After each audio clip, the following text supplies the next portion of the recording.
Assalamualaikum warahmatullahi wabarakatuh. Perkenalkan, nama saya Fani Rahmasari, NIM 2120201037, kelas PGMI 2 dari Program Studi Pendidikan Guru Madrasah Ibtidaiyah, Fakultas Ilmu Tarbiyah dan Keguruan, Universitas Islam Negeri Raden Fatah Palembang. Tujuan saya membuat video ini ialah sebagai salah satu bentuk pemenuhan tugas pada mata kuliah pendalaman IPA-MI yang diampu oleh Bapak Dian Andesta Bujuri MPD. Di video ini, saya akan menjelaskan mengenai energi bunyi yang meliputi pengertiannya, yang kedua, sumber-sumber energi bunyi, yang ketiga, sifat-sifat bunyi, yang keempat itu mengenai perambatan bunyi. Dan di video setelah penyampaian materi, saya akan menampilkan video eksperimen saya mengenai percobaan atau pembuktian dari energi bunyi.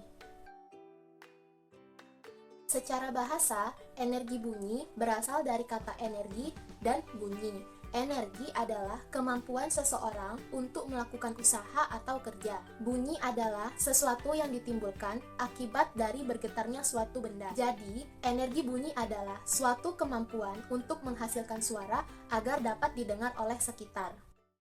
Dalam kehidupan sehari-hari, kita akan terlibat dengan energi bunyi. Misalnya di rumah. Ketika kita menonton televisi, tentu kita akan mendengar suara dari televisi. Contoh lainnya saat kita berpergian. Di jalan raya, kita akan mendengar suara klakson mobil ataupun klakson motor. Selanjutnya, mengenai sumber-sumber energi bunyi. Sumber-sumber energi bunyi adalah segala sesuatu ataupun benda-benda yang dapat menghasilkan bunyi. Berikut contoh-contoh dari sumber energi bunyi. Yang pertama ada marakas. Ini marakas. Marakas dapat menghasilkan bunyi jika digoyangkan. Contoh sumber energi bunyi yang kedua yaitu pianika.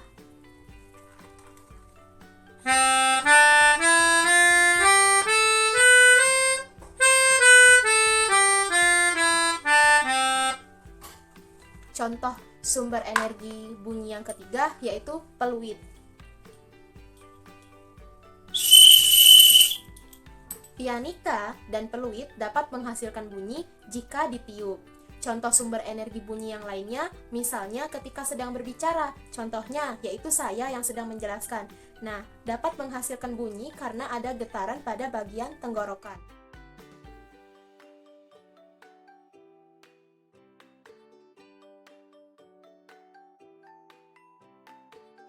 Selanjutnya, mengenai sifat-sifat bunyi. Sifat bunyi yang pertama yaitu bunyi dapat merambat. Bunyi dapat didengar oleh telinga manusia ataupun telinga hewan karena adanya perambatan bunyi. Bunyi dapat merambat karena dibantu oleh medium.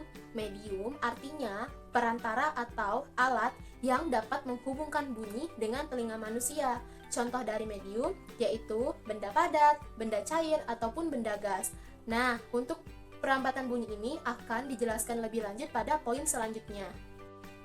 Sifat bunyi yang kedua yaitu bunyi dapat diserap. Bunyi dapat diserap apabila bunyi mengenai benda lunak. Misalnya, benda-benda lunak itu karpet, kapas, spons, gabus, ataupun benda-benda lunak lainnya. Biasanya, benda-benda lunak ini digunakan pada lapisan dinding di tempat-tempat tertentu, misalnya di gedung bioskop, di studio karaoke, ataupun di studio foto. Fungsi dari benda-benda lunak ini yang dilapisi pada dinding untuk menyerap bunyi atau meredam bunyi ataupun menghilangkan pantulan bunyi dari luar. Jadi, itulah mengenai sifat bunyi dapat diserap. Sifat bunyi yang ketiga yaitu bunyi dapat dipantulkan. Bunyi dapat dipantulkan apabila bunyi mengenai benda keras. Contohnya kayu, batu, logam, kaca, ataupun lainnya. Bunyi dapat dipantulkan dibagi menjadi 3. Yang pertama, bunyi pantul memperkuat bunyi asli. Contohnya ketika kita sedang mandi di kamar mandi dan sambil bernyanyi.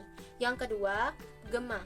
Gema adalah bunyi pantul datang dengan lengkap setelah bunyi asli tiba. Contohnya ketika kita teriak di dalam gua. Dan yang ketiga yaitu gaung.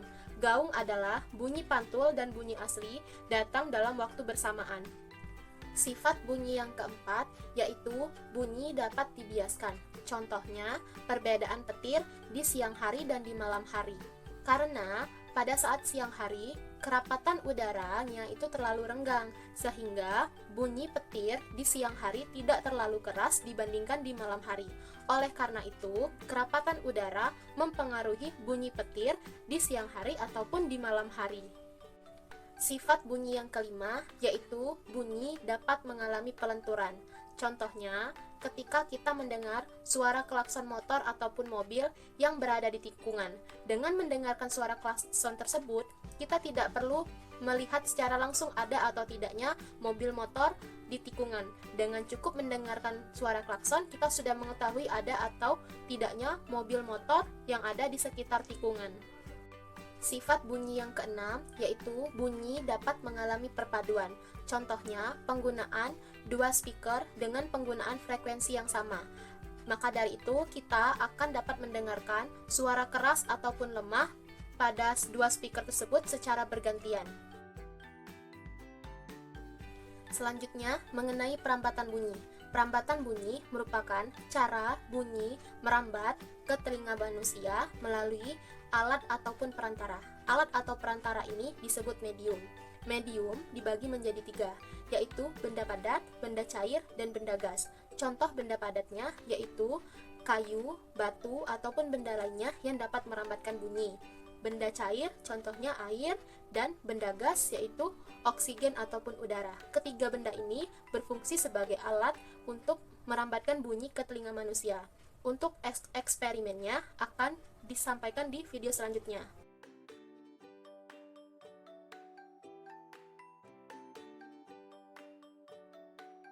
Pada eksperimen bunyi dapat dipantulkan dan diserap, kita memerlukan alat dan bahan berupa tumpukan buku, tutup kaleng, piring keramik, papan kayu, spons, jam tangan, dan dua tabung kertas yang terbuat dari karton, kemudian kita gulung dan kita beri lem. Pada percobaan bunyi dapat dipantulkan dan diserap, dapat kita melakukan percobaan sebagai berikut. Dengan langkah pertama, menyusun buku dengan posisi sama rata. Langkah yang kedua yaitu memberi papan di bagian belakang buku. Langkah yang ketiga yaitu menyusun tempat tabung kertas. Setelah menyusun tabung kertas, jangan lupa diberi ruang pada bagian ujungnya. Kemudian masukkan jam ke dalam tabung kertas.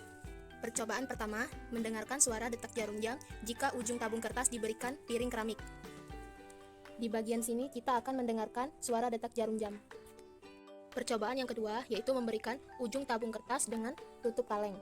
Di sini kita akan mendengarkan suara detak jarum jam. Percobaan yang ketiga yaitu memberikan ujung tabung kertas dengan spons. Kemudian kita akan mendengarkan suara detak jarum jam ada atau tidak. Percobaan yang pertama yaitu menggunakan piring keramik. Langsung saja kita masukkan jam di salah satu tabung kertas. Kemudian kita dengar suaranya.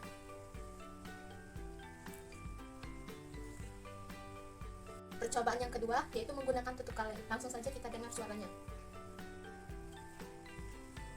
Percobaan yang ketiga yaitu menggunakan spons.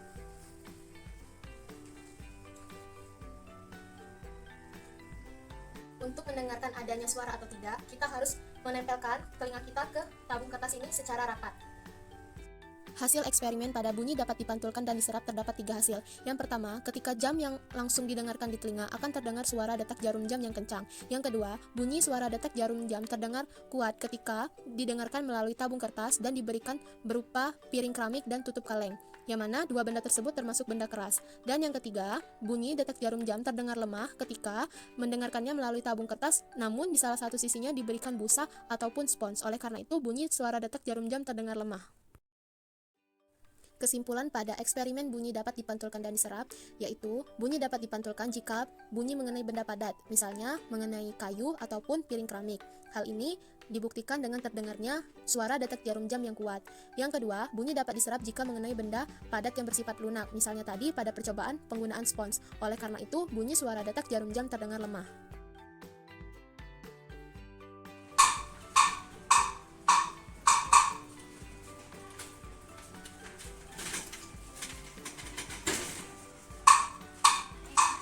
Hasil observasi perambatan bunyi pada benda gas. Yang pertama, penjual somai biasanya menawarkan dagangannya dengan membunyikan kentongan yang terbuat dari kayu dan berkeliling dengan gerobaknya.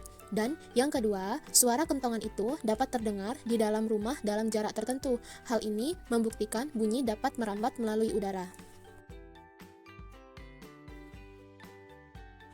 Bunyi dapat merambat melalui benda cair. Untuk membuktikannya, kita dapat melakukan percobaan dengan membenturkan dua batu, kemudian dimasukkan ke dalam air. Pada saat kita masukkan ke dalam air, kita benturkan kedua batu tersebut dan kita dengar apakah suara benturan tersebut ada atau tidak. Untuk melihatnya, saksikan di video selanjutnya.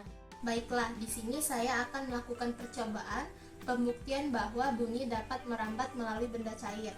Yang pertama yang harus disiapkan yaitu baskom, kemudian air, dan yang ketiga yaitu batu. Sekarang kita lihat bunyi benturan batu berada di atas permukaan air. Ini bunyinya. Sekarang kita lihat perbedaannya ketika benturan batu berada di bawah permukaan air. Hasil eksperimen perambatan bunyi melalui benda cair. Jadi, dari video percobaan yang dilakukan dapat dibuktikan bahwa benda cair juga dapat merambatkan bunyi, walaupun bunyi yang dihasilkan lemah dibandingkan dengan perambatan bunyi melalui benda padat dan berada di atas permukaan air. Alat dan bahan yang digunakan pada eksperimen bunyi merambat melalui benda padat yaitu 2 cangkir, benang kasur, gunting, dan korek. Cara membuatnya, kita panaskan di ujung cangkir dengan korek, kemudian kita lubangi dan kita masukkan benang kasur, kemudian diikat pada bagian ujungnya. Begitu juga dilakukan pada cangkir satunya. Baiklah, pada percobaan kali ini saya akan membuktikan bahwa bunyi dapat merambat melalui benda padat dengan dibuktikan dengan praktek percobaan pada telepon cangkir, yang mana pada cangkir pertama akan saya gunakan saya sendiri dan cangkir kedua akan digunakan oleh ibu saya. Percobaan pertama, posisi tali dalam keadaan kencang.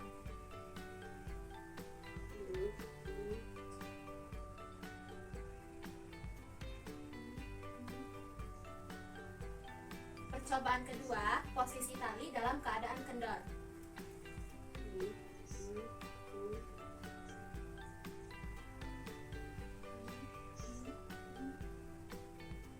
Itulah tadi percobaan pada telepon cangkir. Hasil eksperimen perambatan bunyi pada benda padat. Yang pertama, melalui telepon cangkir kita dapat mendengar suara yang bersumber dari teman satunya.